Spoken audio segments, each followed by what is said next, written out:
नमस्कार दोस्तों, astro Raghu channel में आप सभी का स्वागत है। सूर्य मंगल की युक्ति अगर अष्टम भाव में है तो क्या फल मिलता है। सूर्य और मंगल की युक्ति 8वें भाव में होने पर ये गहरे रहस्यमयी प्रभाव का निर्माण कर सकती है। जो 8वां भाव होता है ये मृत्यु और बदलाव, रहस्य, गुप्त मामलों का प्रतीक होता है और ये भाव शारीरिक और मानसिक परिवर्तनों और संकट के गहरे रहस्यों से जुड़ा हुआ होता है। जब सूर्य क्या है, जो आत्मा, शक्ति और शासन का प्रतीक है, इसका प्रतिनिधि करता है, और मंगल जो है ये ऊर्जा, साहस और क्रियाशीलता का प्रतीक है। इस भाव में एक हाथ साथ होने से ये कुछ प्रभाव इस तरह से होते हैं जो हम आपको बताएंगे।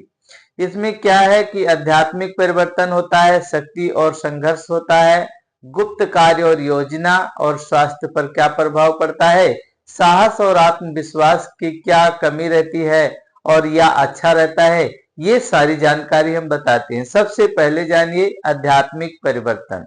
इस युक्ति से व्यक्ति के जीवन में गहरे मानसिक आध्यात्मिक परिवर्तन हो सकते हैं और अपनी आंतरिक शक्ति को जागृत करने का प्रयास इस समय में जो है जातक कर सकता है, जीवन के गहरे रहस्यों को समझने की कोशिश कर सकता है। दूसरा क्या है, शक्ति और संघर्ष। ये युक्ति किसी प्रकार का संघर्ष और चुनौती का संकेत भी दे देती है, क्योंकि अष्टम भाव मृत्यु का घर भी होता है, जहां व्यक्ति को मानसिक शारीरिक कष्टों का सामना करना पड़ता है।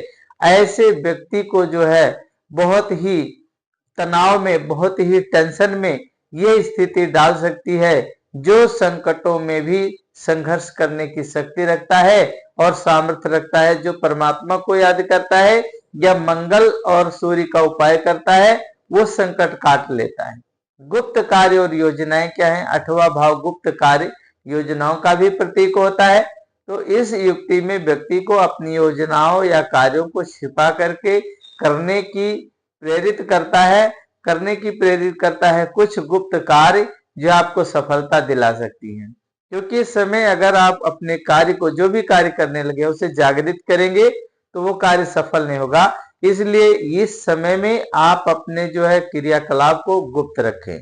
और आपके स्वास्थ्य और सेहत पर क्या प्रभाव डालने वाला है, 8वां भाव शारीरिक स्वास्थ्य से भी जुड़ा रहता है और मंगल और सूर्य की युक्ति कभी भी स्वास्थ्य संबंधी समस्याओं या संकटों का भी सामना करा देता है। हालांकि ये व्यक्ति साहस और रोगों से लड़ने की ताकत भी देता है, क्योंकि मंगल जो है साहसी होता है।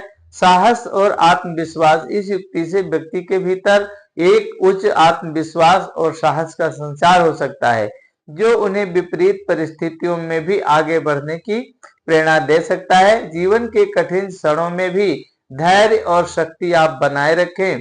कुल मिलाकर के यह युक्ति एक मिश्रित प्रभाव आपके जीवन पर दे सकती है, जहां व्यक्ति के सामने कठिनाइयां आएंगी, वहीं गहरे रहस्य और बदलाव का सामना भी कर सकेंगे और इससे साहस और व्यक्ति आत्मविश्वास से आगे बढ़ने की क्षमता इनके अंदर आती है।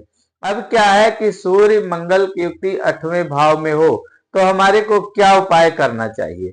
जब ऐसी स्थिति आ जाए, अपनी कुंडली सबसे पहले दिखाएं। कुंडली दिखाने के बाद में, क्योंकि सूर्य मंगल की युक्ति जब 8वें भाव में आती है तो ये संवेदनशील स्थिति बन जाती है। ये कहने सुनने में बहुत छोटी है, पर ये बहुत ही जो है पेचीदा स्थिति बन जाती है, क्योंकि 8वां भाव मृत्यु, रहस्य, परिवर्तन, संकटों से जुड़ा होता है, जैसे हमने बताया। तो आपको क्या करना है, हनुमान जी की पूजा करना है। मंगल के स्वामी हनुमान जी हैं और हनुमान जी की पूजा करके आप साहस, ऊर्जा और मानसिक बल आप प्राप्त कर सकते हैं, शक्ति प्राप्त कर सकते हैं। 8वें भाव में सूर्य मंगल की युक्ति से उत्पन्न होने वाली चुनौतियों और संकटों का सामना आप हनुमान चालीसा का पाठ करें, हनुमान जी की नियमित पूजा करें, तो आपको जो है लाभ मिलेगा। दूसरा उपाय क्या है, सूर्य मंगल के लिए विशेष मंत्र का जाप करें। ओम सूर्याय नमः या मंगल का ओम अंगारकाय नमः मंत्र का आप जाप करें। इन मंत्रों का जाप अगर करते हैं, सकारात्मक ऊर्जा आपको मिलेगा, सकारात्मक बल आपको मिलेगा। रोज क्या करना है, 108 बार मंत्र जो है आप जरूर जपें।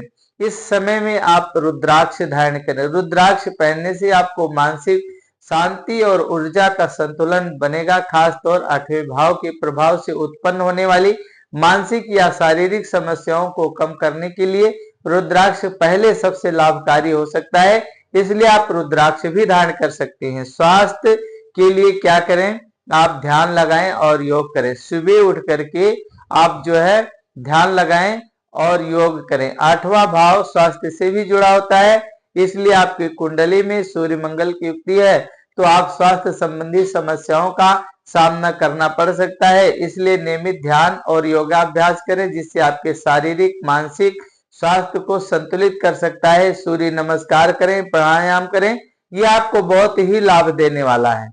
तो क्या है कि सोने, रुपए, तांबे से संबंधित चीजों का आप दान कर सकते हैं। जैसे मंगल धातु से जुड़ा हुआ सूर्य इसका संबंध है, तो क्या है कि इसके लिए आप कुछ रुपया दान कर सकते हैं, स्वर्ण दान कर सकते हैं। खास करके मंगलवार के दिन अगर कुछ नहीं दे सकते हैं तो थोड़ा सा गुड़ जरूरतमंदों को दें, या तांबे का कोई बर्तन वस्तुएं मंदिर में ले जा करके शिवालय में रखें। जैसे तांबे का लोटा आप ले जा करके मंगलवार वाले दिन या रविवार वाले दिन जाकर के शिवालय में दान कर सकते हैं। क्या होगा कि उससे लोग जो जल चढ़ाएंगे आपको भी पुण्य का लाभ मिलेगा। और क्या है, गुप्त दान और सेवा कार्य करेंगे, ये भी आपको लाभकारी है, क्योंकि 8वां भाव गुप्त जैसे बताया कि कुछ रहस्य से भी जुड़ा होता है। तो इसलिए क्या करना है, जरूरतमंद की गुप्त तरीके से आप मदद करें, किसी की सेवा करें पर उसको पता न लगे। इस प्रकार से अगर कार्य में भाग लेते हैं, कोई लंगर भंडारे में कोई गुप्त दान करें, मंदिर में जो है गुप्त दान करें, सकारात्मक जो है प्रभाव आपको प्राप्त होगा। इससे जो है शिव जी की शक्ति आपको मिलेगी, आपके जीवन का आत्मबल बढ़ेगा, जीवन का संतुलन बनेगा। क्या है, शिव जी का और महामृत्युंजय का जाप। 8वां भाव मृत्यु से संबंधित है, इसलिए आप जो है शिव जी की पूजा करें, बहुत ही कल्याणकारी, बहुत ही लाभ दे सकता है। विशेष रूप से महामृत्युंजय का आप जाप करवाएं, तो ये आपके जो जीवन की कठिनाइयां हैं, जो भी संकट हैं, उसे आपके जीवन की कठिनाइयां संकट को कम कर सकता है। ओम त्र्यंबकम यजामहे सुगंधिम पुष्टिम वर्धनम उर्वारुकमिव बंधनात् मृत्युर्मोक्षयमामृतात्, इस मंत्र का आप जाप करें तो आपका कल्याण होगा। और आप जो है जरूर ही शिव जी की आराधना मंदिर में करवाएं, जाप कराएं। ऑनलाइन भी हमारे से भी पूजा करवा सकते हैं। नकारात्मक ऊर्जा से बचने के लिए नकारात्मक स्थानों से भी दूर रहना जरूरी है। मंगल सूर्य की युक्ति के प्रभाव से कभी कभी व्यक्ति क्या करता है, नकारात्मकता का सामना कर लेता है। खास करके यदि जीवन में गहरे संकट रहस्य से जुड़े हुए हैं, क्या ऐसी जगह है जहां पर नकारात्मक एनर्जी है, नकारात्मक स्थान है, नकारात्मक व्यक्ति है, ऐसे विचारों से, ऐसे लोगों से दूर रहें, क्योंकि जो गलत लोग हैं उनके जो है प्रभाव में जाएंगे तो क्या है, जो राहु केतु क्या है, जो हमारे आसपास में विचरित जो दूषित लोग हैं, वही हमारे जीवन पर नकारात्मक शक्ति का जो है प्रहार करते हैं और हमारे जो है सकारात्मक ऊर्जा को खींच लेते हैं और हम निहत्थे हो जाते हैं। तो इस प्रकार से हमारे को क्या करना है, इन लोगों से थोड़ा दूर से ही राम राम करना है, पॉजिटिव लोगों के पास रहें और भगवान का ध्यान करें। तो किसी प्रकार की घबराने की जरूरत नहीं है, परमात्मा शिव जी आपका कल्याण करेंगे। जय श्री राम।